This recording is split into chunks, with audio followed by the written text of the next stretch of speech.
The maitre d' looked at me like I didn't belong. Polished shoes, tuxedo pressed so tight I thought he might pop a button. Sir, I believe there's been a mistake. Your name isn't on the reservation. Behind him, I saw her. Samantha, my wife, laughing with her mother Denise, her sister Tiffany, and some smug, square-jawed man I didn't recognize. A rich table, expensive wine, candlelight dancing across crystal, and no chair left for me. I glanced back at the entrance, thinking maybe I had misunderstood the address. Maybe this wasn't the restaurant she meant. But then I saw Denise tilt her wine glass and lean in close to Samantha. Denise locked eyes with me over the rim of her glass, and then she smirked. She actually smirked, loud enough for the nearby tables to hear. She said, "Maybe a budget place suits you better, honey. This is a members-only club, after all." For a second, I couldn't move. My heart wasn't racing. It just stopped. I was frozen. This wasn't some accident. This wasn't a mistake. This was a setup. Samantha didn't even flinch. She didn't wave me over. Didn't motion for a waiter. Didn't pretend to care. And I did the only thing I could. I burst out laughing. Big. Loud. The kind of laugh that echoes and makes people look up from their overpriced steak. Denise looked confused. Samantha narrowed her eyes. And then I walked past the maitre d' like I owned the place and said, "Get me a table." He raised an eyebrow. "Sir, I told you." I didn't let him finish. I leaned in close and said with a grin, "Tell Marcus I'm here. Tell him it's Jake. He'll want to know." Because the owner, the man who built that restaurant from scratch, the one who hosted mayors and movie stars, was my college roommate. And 5 minutes later, there I was, center table, best view in the house, champagne on ice. Alone, but not invisible. Let them squirm. Denise choked on her drink. Samantha's jaw clenched. Tiffany looked like she'd seen a ghost. But me? I smiled. Not because I'd won anything, but because in that moment, I realized something. She never planned to include me. Not just tonight. In anything. This wasn't just a dinner. This was the tip of a much colder, much uglier iceberg. And that smug guy at her table? He was about to become a problem. After the meal, I didn't go home. I needed air. I needed silence. I needed to figure out what the hell just happened without the walls closing in around me. I drove to the overlook on Crestview Hill, parked, and just sat there, watching the city lights blink like nothing in the world was wrong. But inside, something was very, very wrong. Samantha hadn't even texted me. Not a single word. Not sorry. Not misunderstanding. Not come join us. Just radio silence. And the longer I sat there, the more my gut screamed that this wasn't some petty dinner drama orchestrated by her mom. No, this was something deeper. A betrayal that was already in motion. When I finally got home around midnight, the house was dark. She wasn't back. Her phone? Off. I went to bed, but sleep didn't come. My mind was racing. That guy, who was he? That laugh she gave him across the table? That wasn't a colleague laugh. That wasn't innocent. That was familiarity. Intimacy. The next morning, she came in like nothing happened. Shopping bags in hand, sunglasses still on indoors. "Oh, you're up," she said, walking past me like I was just a piece of furniture. "Hope you grabbed something to eat last night. I forgot to tell you we had a girls-only dinner." I just stared at her. Girls only. She tossed her bags on the couch, kicked off her heels, and yawned. "Well, girls and a couple friends." "You mean that guy in the gray blazer? Who sat next to you while your mom laughed at me like I was the help?" She blinked, then scoffed.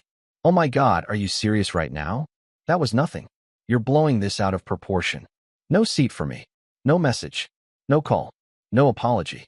I took a step forward. "Just you, your family, and some guy I've never seen before. You expect me to believe that's nothing?" She looked me dead in the eyes. "Believe whatever you want, Jake. You always do." That line, that smug, casual dismissal, it wasn't new. It was routine. And that's when it clicked. This wasn't the first time she'd erased me from her life. I started watching more closely. Her phone was always face down now. She started taking late-night yoga classes and came home with perfume that didn't match hers. She was constantly texting, smiling at the screen, then hiding it when I walked into the room. And the intimacy between us? Gone. Cold shoulder. Quick excuses. "I'm tired. I have an early meeting." Don't start, Jake.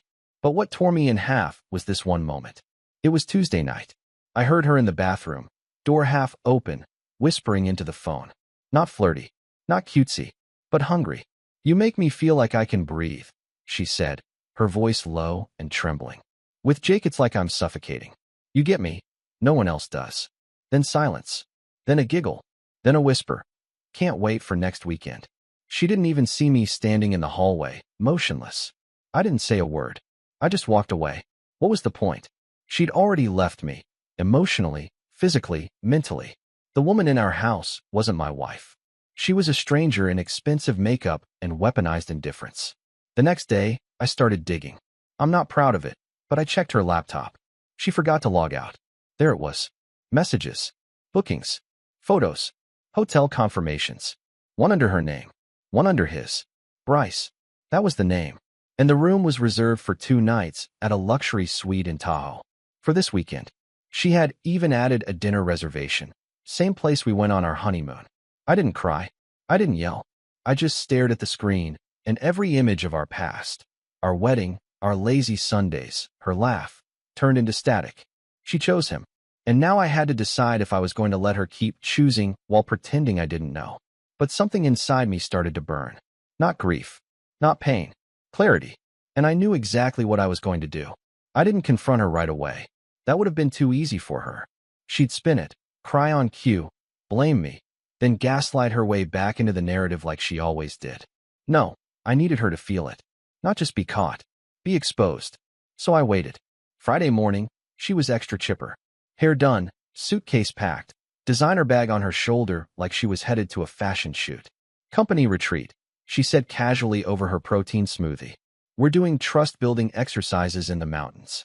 I almost laughed. Trust-building. The irony was suffocating. Oh, sounds enlightening, I said, pouring myself coffee. She kissed me on the cheek. Quick. Mechanical. Don't wait up. I didn't. That night, I drove up to Tahoe. Not because I wanted to catch them in the act. No. I wanted something deeper than confrontation. I wanted understanding. And I wanted closure. I already had the room number from her confirmation email. I wasn't even shaking when I knocked. I knew what was behind the door. She opened it, in a silk robe I'd never seen before. Her face dropped. She didn't even try to lie. Jake, what are you doing here? Bryce appeared behind her. Shirtless. Cocky. Athletic. The type she'd always said was too fake. He didn't look surprised. Oh, he smirked. This must be the husband. There was a beat of silence. I looked at her, really looked. And for the first time in months, I saw her without the filter of nostalgia or love or hope. And she was nothing I had believed in. I didn't raise my voice. Didn't curse. Didn't swing. I just smiled. You two deserve each other, I said. Then I tossed the small envelope on the bed. Inside, a printed copy of every reservation. Every message.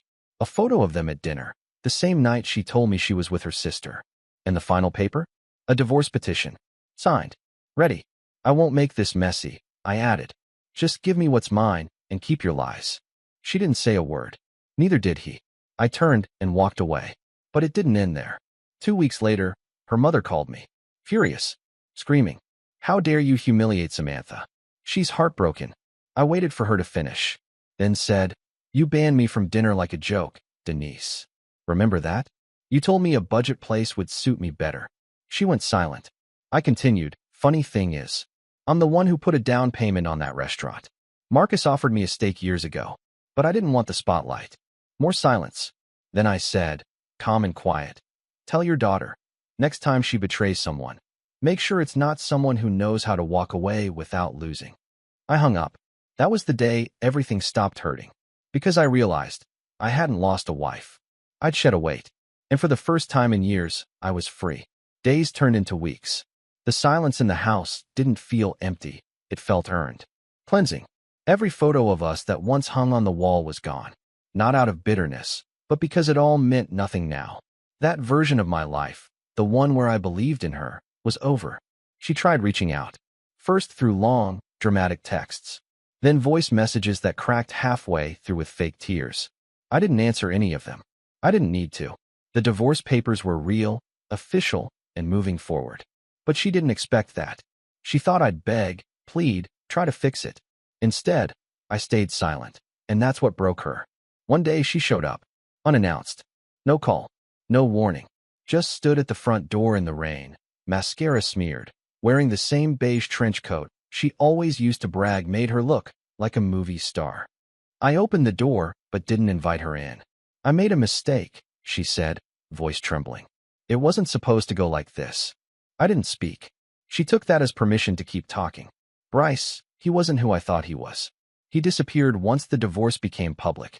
He doesn't even answer my calls anymore. My mom, she says I should talk to you. She thinks we rushed into this. That maybe we can still. I stepped outside and closed the door behind me. No, I said calmly. We can't. Her eyes widened, as if the rejection was something new. As if she wasn't the one who hollowed out this marriage with lies and secrets. As if she was the one being wronged. You were never sorry, I added. You were just caught. She opened her mouth, but I cut her off. And the worst part? It's not even the affair. It's that you looked me in the eyes, night after night, and made me feel like I was the one losing grip. You gaslit me into thinking I was paranoid, needy, overreacting. And when you let your mom humiliate me in public, you didn't blink. She was crying now. Real or not, I didn't care. Jake, I was lost. You were found, I said sharply, in a hotel room with another man. Don't insult either of us by pretending this was confusion. I turned, opened the door, and paused for a second. There's nothing left for you here, Samantha. Not in this house. Not in my heart. I walked inside and closed the door without looking back. She stood there for a few minutes. I heard her breathing on the other side, then footsteps retreating down the porch. That night, I slept better than I had in years. No tossing, no nightmares, just peace.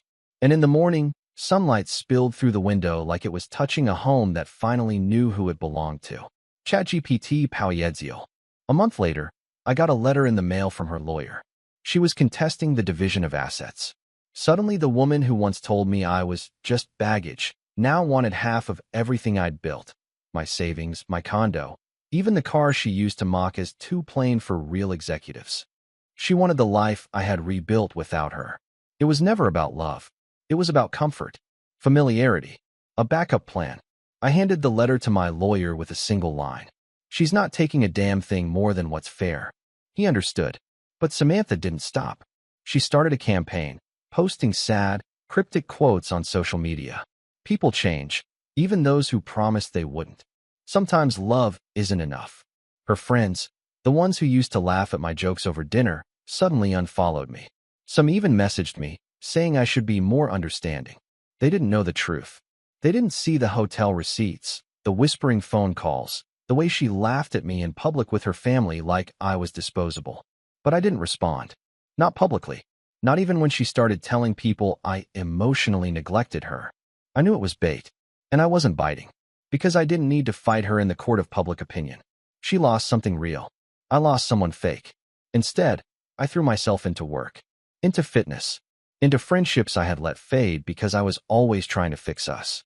I found time again, time to breathe, time to read, time to sit at a coffee shop and just be without thinking about what lie was waiting for me at home. And then, one day, something happened. I was walking out of the gym, drenched in sweat, earbuds in, when I heard a voice behind me. Jake! I turned. It was Hannah. We'd known each other years ago, back when life was simpler and everything felt possible. We'd gone on 2 dates before I met Samantha. It never turned romantic, but I remembered her laugh, her sharp wit, her kindness. She smiled like it had only been a week since we'd last seen each other. We got coffee, then dinner, then silence that didn't feel heavy. She didn't ask about Samantha until weeks later. And when she did, it wasn't with gossip in her voice. It was with concern. I told her the short version. She didn't flinch, just nodded. I'm glad you got out, she said. Some people spend a lifetime in cages they built for themselves. We didn't rush anything. No fireworks. No whirlwind romance. Just warmth, honesty, peace. And one night, months later, I realized something. I wasn't angry anymore. Not at Samantha. Not at Denise. Not even at Bryce. They were the storm that cleared the path. The collapse that made room for something honest to grow. And I wasn't just surviving anymore. I was finally living. I was sitting on the back patio one evening, bourbon in hand, watching the sky shift from gold to deep blue, when I got a message from an unknown number. It was a photo. Samantha, in some dim restaurant corner, hunched over a table, glass in hand, face hollow. She looked worn, not sad, not apologetic, just exhausted by the mess she made. The message underneath was short. I still think about what we had. I miss you. No name. No emoji. Just that. I stared at the screen for a full minute, not moving. Then I locked the phone, set it down, and took a slow sip of my drink. There was a time I would have obsessed over that message. Would have turned it over in my mind 1,000 different ways, imagining what she meant, what she felt, what she was hoping for.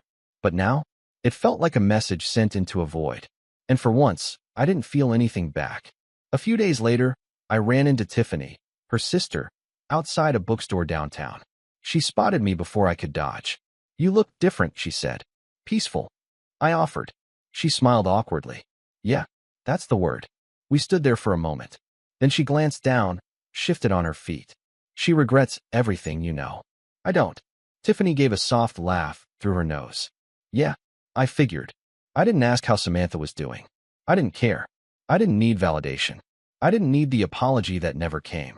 What I needed, I'd already given to myself. Closure. Later that night, I sat down and started writing.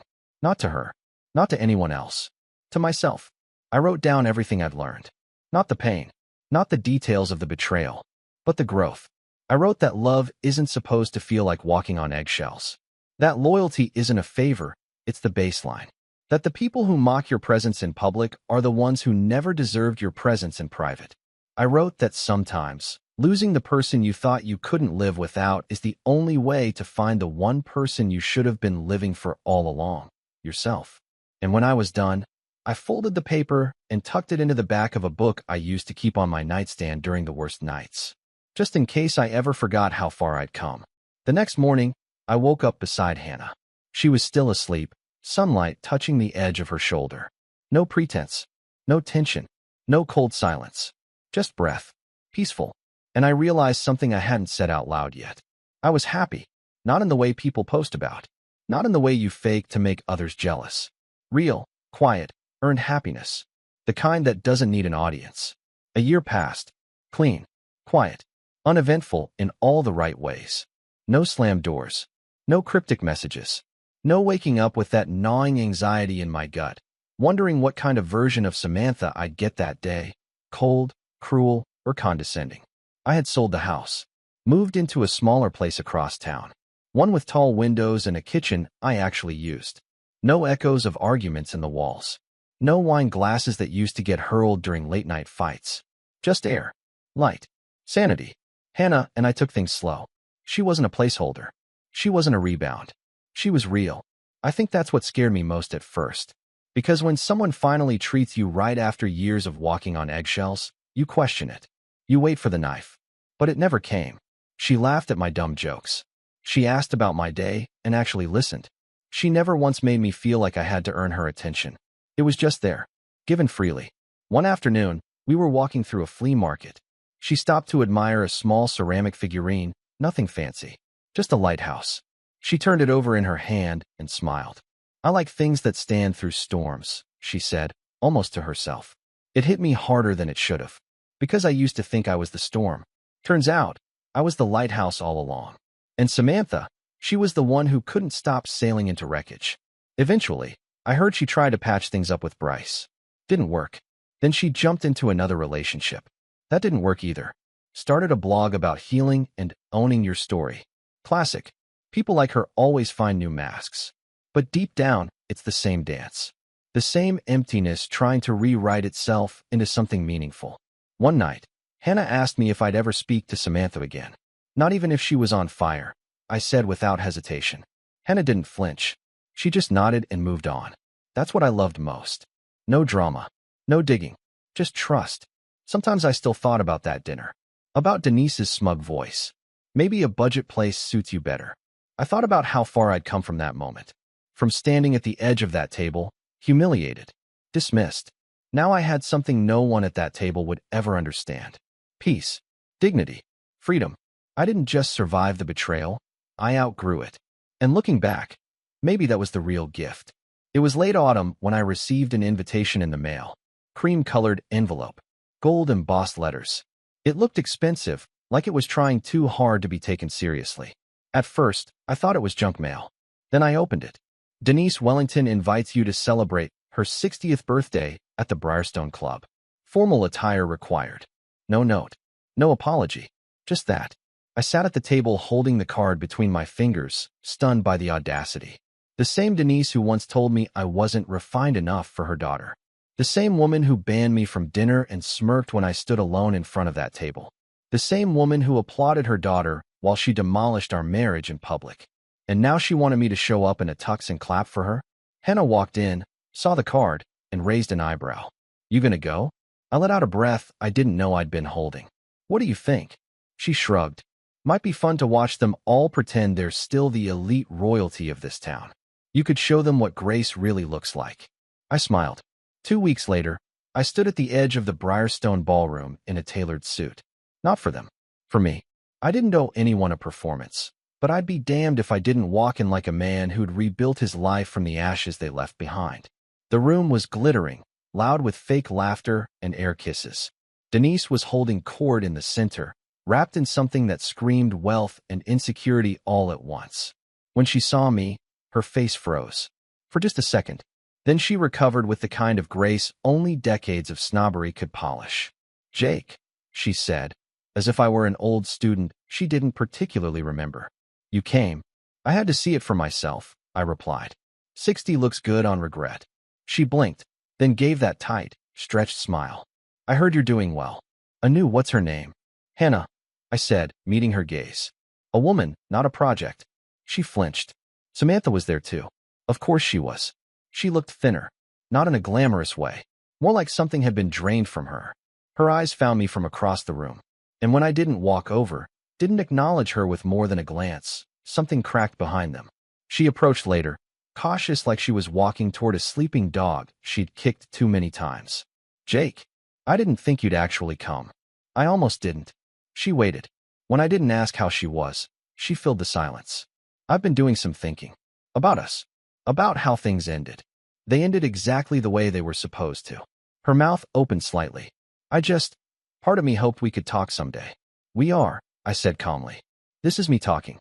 And when this conversation is over, I'll leave, and it'll be the last time you ever have to worry about my name coming up in your life again.